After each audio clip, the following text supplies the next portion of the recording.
ورحمة الله وبركاته. نحمده ونصلي على رسوله الكريم. أما بعد، فأعوذ بالله من الشيطان الرجيم. بسم الله الرحمن الرحيم.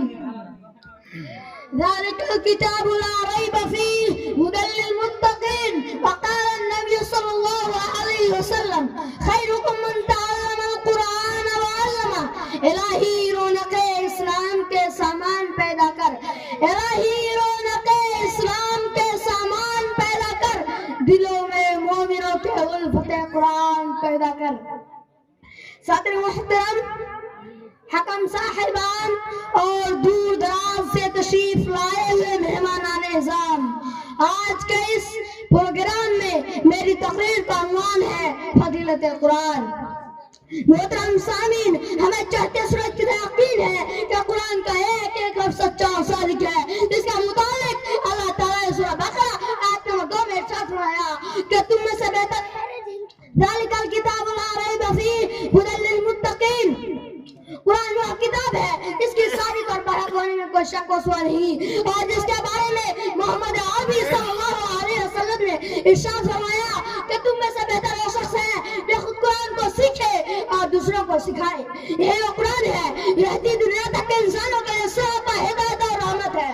یہ وہ قرآن ہے جو سچائی اور امانت داری کا درس دیتا ہے۔ یہ وہ قرآن ہے جس کا بدولت عمر فاروق رضی اللہ عنہ کو ایمان نصیب ہوا۔ یہ وہ قرآن ہے جس کے نظیر پیش کرنے سے ساری دنیا عاجز و قاصر رہی۔ یہی وہ قرآن ہے جس کے ملک پیش کرنے سے عرب کے فصیح بالغ زبان دانی کا دعویٰ کرنے والے گھٹنے ٹیکنے پر مجبور ہو گئے۔ یہی وہ قرآن ہے جس کی حفاظت کا وعدہ خود خالق کائنات نے فرمایا ہے۔ سورہ ہجر آیت نمبر 9 میں اللہ تعالیٰ ارشاد فرمایا ہے: اِنَّا نَحْنُ نَزَّلْنَا الذِّکْرَ وَإِنَّا لَهُ لَحَافِظُونَ۔ محترم سامعین، قرآن کریم کے بارے میں ہمیں عقیدہ ہے کہ کل قیامت کے دن ایک حافظ قرآن سے کہا جائے گا تو قرآن پڑھتا جا اور جنت کے درجہ منزلوں پر چڑھتا جا، ویسے ہی ٹھہر ٹھہر کے پڑھ جیسا کہ تو دنیا میں ٹھہر ٹھہر کے پڑھا کرتا تھا۔ بستا مقام اور ٹھکانہ وہی ہے جہاں آخری آیت پر پہنچے۔ کسی شاعر نے کیا خوب کہا ہے قول محمد قول رب فرمان نہ بدلا جائے گا، ہے قول محمد قول رب فرمان نہ بدلا جائے گا، بدلے گا زمانہ لاکھ مگر قرآن نہ بدلا جائے گا۔ محترم حضرات، دنیا اس کو دلیل و حقیق سمجھتی ہی، لیکن جب قرآن آدھا شان ہو گئے، جو لوگ عرب تھے قرآن آدھا صحابہ اکرام ہو گئے، قرآن آدھا تو مساوات کا پیغام آ گیا، قرآن آدھا تو اسلام پھیلا، قرآن آدھا مدقات زندہ ہوئے۔ جب قرآن آدھا قرآن کی برکت سے اجڑے چمن میں بہار پیدا ہوا۔ محترم سامعین، قرآن اللہ کا ایسا کلام ہے جس کی فضیلت و اہمیت تمام تر کلام پر فائق ہے۔ قرآن اللہ کا ایسا کلام ہے جس کے ذریعے تمام بشریت کو بالعموم اور مشرکین عرب کو بالخصوص یہ چیلنج دیا گیا، اور یہ چیلنج تا قیامت باقی رہے گی۔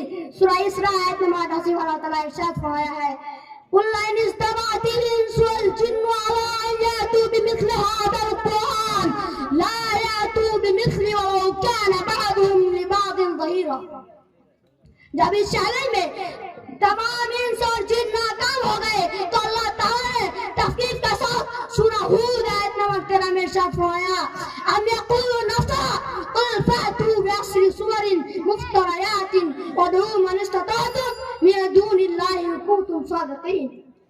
محترم سامعین، اگر ہم ماضی کی طرح حال و مستقبل کو تابنیاب بنانا چاہتے ہیں تو ہمیں قرآن پاک سے اترنا ہوگا، اسے سینے سے لگا ہوگا، اور ہم چاہتے ہیں کہ دنیا کے ساتھ ساتھ ہمارے آخرت بھی سور جائے تو اس کے تعلیمات پر عمل کرنا ہوگا۔ آج ہم نے اپنے بچوں کو دو پیسے کی لالچ میں دین سے دور رکھا اور ہماری نظر اخروی نعمتوں کے بجائے دنیاوی ڈگریوں پر رہی، تو یاد رکھیں اللہ کے ہاں جواب دینا ہوگا۔ آخر میں اللہ تعالیٰ سے دعا ہے کہ ہم تمام مسلمان ہم سب کو قرآن پاک کی دولت سے مالا مال فرمائے، اور ہم تمام مسلمانوں کو قرآن سیکھنے، سکھانے اور اس پر عمل کرنے کی توفیق دے۔ آمین۔